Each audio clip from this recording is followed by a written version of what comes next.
Well, hey there, folks. I'm meteorologist Matt Barrington. Hope you're having yourselves a good afternoon. We're, of course, keeping track of Marco and Laura. Of course, Marco now is a hurricane. It became one here early this morning, and it has really expanded. It has grown in size quite a bit today as it's gotten itself better organized. We all are seeing some alerts here around our local area. We have tropical storm watches for Mobile and Baldwin counties. Also have tropical storm warnings here in the yellow for Mississippi counties. And then as we head on down to southeast Louisiana, they actually have hurricane warnings. We also have a coastal flood advisory for all of our coastal areas for a expected sea level rise of 1 to 3 feet.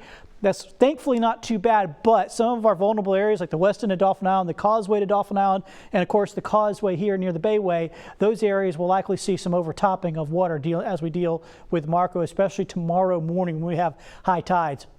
So Marco, winds of 75 miles per hour. This is the advisory as of 1 o'clock this afternoon.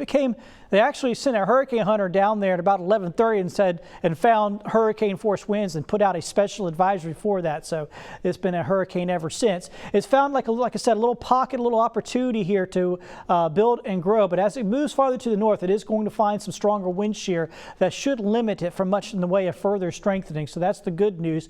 Here's the latest forecast path moving off to the north and eventually to the northwest, likely making an impact here somewhere over southeast Louisiana. There will be a brand new track coming up for Marco at the 4 o'clock hour.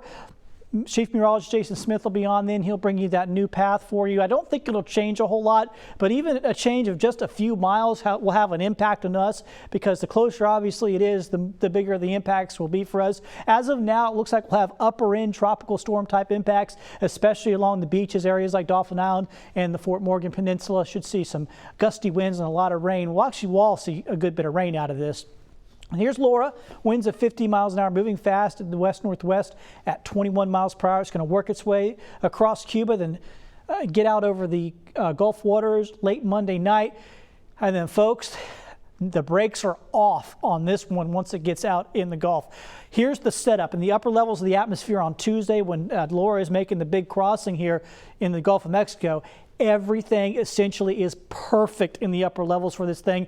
It is going to rapidly intensify here as it goes across the Gulf. It's going to ramp up from a minimal-ish tropical storm to likely at least a Category 2 before landfall. And you can see the spread there in the cone, anywhere from about now getting close to Corpus Christi, Texas, all the way on over to parts of Louisiana.